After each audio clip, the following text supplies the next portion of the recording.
Greetings, YouTubians, and welcome back to Wayne Sharp World, where today I'm going to be tackling a topic that I've wanted to cover for quite a while now, but I've struggled on how I want to word this. So before I even go any farther at all, I want to emphasize that what I'm about to cover is personally my opinion. There's a lot of right ways to tackle this subject, and everyone has their own thoughts on how they would handle this. But today we're going to be talking about best first knives for kids. So yes, I know there's a lot of different ways to go about this, and of course everyone has their own ideas of what is okay and what's not okay for their kids. And I completely respect that. I'm not trying to tell anybody how to be a parent or do anything like that, just simply giving my opinion on the subject. So with that being said, the reason that I think it is so important to talk about this is because I think it's very important to introduce kids, boys and girls, to tools like pocket knives at a young age. So, one, they respect what tool they're working with and, what can happen if you're not responsible with it. So those are the two biggest reasons. And then also, of course, they'll start to realize the benefits of carrying a pocket knife and how handy they can come in times. So with that being said, let's get right into it. I'm going to cover the three topics that I think are most important when addressing this and figuring out, what route you want to go. So number one, if I'm giving a kid a first knife, it's got to be manual operation. It has to be, whether it be a slip joint or a flipper or thumb studs. That doesn't matter quite as much, but it has to be manual operation because I know so many of us like our OTFs and autos, but it's very important to give them something that they're going to be using with their hands and they can work with and look at it and truly understand how it functions, what you don't want to do, and what's okay to do. It'll teach them respect of the tool they're working with, and that's very, very important. After that, I'm looking at quality and safety. Now, that could easily be number one. But you don't need to go out and buy your kid a Benchmade or a Spyderco or anything, on the more expensive side. But you also don't want to go get them some cheap piece of crap from the gas station that's going to have a lot of blade play and maybe a bad lock. So, there's a lot of really, really nice quality budget options these days, which is definitely the direction I would go. So I would go that. And then lastly, again, we're going to stress budget because kids are, not all kids, but most kids can be extremely careless and they're going to lose things. And you never know. They're probably going to, do things that you don't want them to do to begin with because they're kids. They experiment. They like to test the limits. So you don't want to give them anything to where if they lose it or break it, you're going to get mad. You got to understand the fact that they're kids. It's probably going to happen. So just expect it, but just try to minimize that. So those 3 points, those are the ones I'm going to stress. And with that being said, I think I have 3 really good options to start off with. And I'm going to put those 3 out here on the table first after I move that sticker. We have the Buck 110, a simple little Opinel, and a Swiss Army knife. Now, yeah, I know this is a very practical route I'm taking here, but you know what? I think in this situation, in this subject, I think practical is a very good way to go. And especially these 3 knives, especially I think primarily these 2, they're almost every kid's first knife, and for good reason, especially the Swiss Army knife. And this would probably be my first pick for a kid. May go with the Buck 110. We'll cover that in just a second. But the Swiss Army knife has so many benefits to it.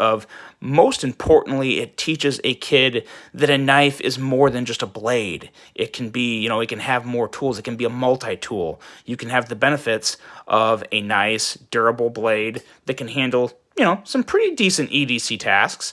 And you can also have something like a Phillips head screwdriver that comes in really handy. This is probably the second handiest tool on this knife. With, I would maybe argue the bottle opener comes in pretty darn handy. But for a kid, it's not going to be that handy. So let's ignore the bottle opener. But you have a lot of tools, and also you have kind of the slip joint aspect of a knife, which with a kid, there's a little risk there, and that needs to be realized because Swiss Army knife was, I think it was my first knife when I was in Boy Scouts, and guess what? Yeah, that happened. Got bit.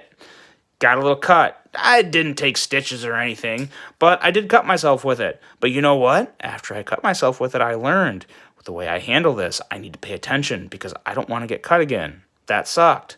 So I'm going to make sure that doesn't happen.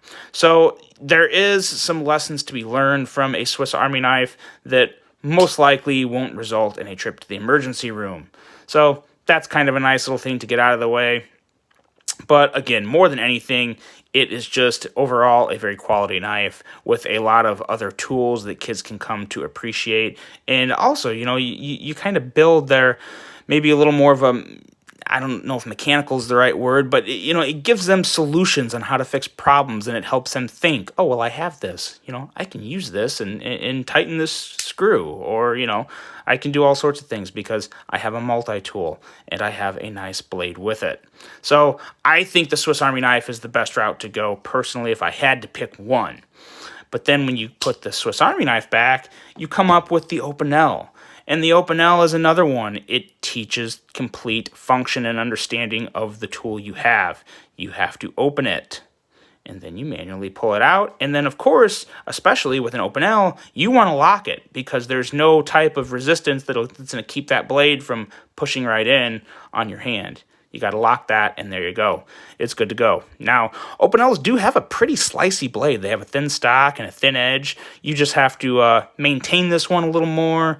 The edges aren't going to hold forever. It's not the obviously this is not a super steel. This is just I believe a carbon steel on this guy. So nothing too special there. But again, Opinels are cheap.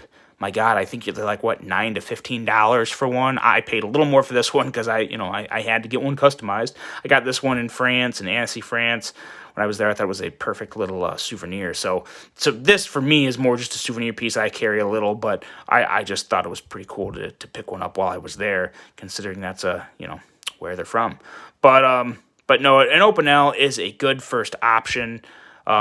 One of your primary options when it comes to first knives. This is probably third on the table for me personally, but again, this is also probably the most popular knife from France. So it does have a good history, and it is decent quality. And again, more than anything, it stresses the importance of operation and awareness of a knife. So an Opinel is a pretty good option when you're talking budget and that.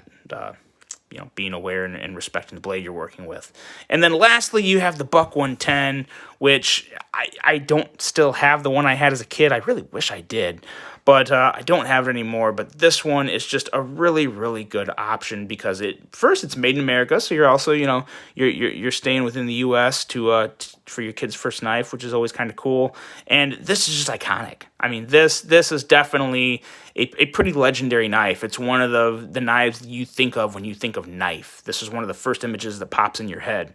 So, and it is just overall, it is a very attractive knife. And it has the back lock. It teaches the manual operation and, to handle a knife with care. So I think that's a really good option. I don't even know what these run nowadays. I haven't ever even considered buying another one. I always thought the autos were kind of cool, but obviously you don't want to buy your kid an automatic knife for their first knife, at least in my opinion. I don't think that's the way to go. But these are three really good first options. Now, if you don't want any of these three, then you do have other options. You have flippers and thumb studs. Now, thumb studs for a kid, I don't know. I don't think most kids don't have the coordination, or they'd still be developing them to really appreciate and enjoy using a thumb stud deploying knife. But you have brands like Civivi that make really nice flippers that are excellent quality and not too expensive. So I think this is another great option. Outside of the fact that it's a flipper, it's not too big of a knife. It's not an intimidating knife. It's a very good practical beginner's knife, and I think this would make a great first knife for a kid. I think they'd enjoy using it. They're gonna come to realize real quick what good action is. I actually need to oil this one. I jumped into a lake in Montana with it last year, and I still haven't even taken out and cleaned it yet, which kind of goes to talk for the quality of the build, because it's still deploys just fine, but little slow on the close. Got to shake it. It just needs a little clean and lubed up. But no, the Elementum is a great option, and we're not just talking the Elementum here, guys. We're talking any 3-inch or smaller flipper knife. Bearings are great. I think that would always be good. You see a little more and more budget knives with bearings, so this is a good route to go.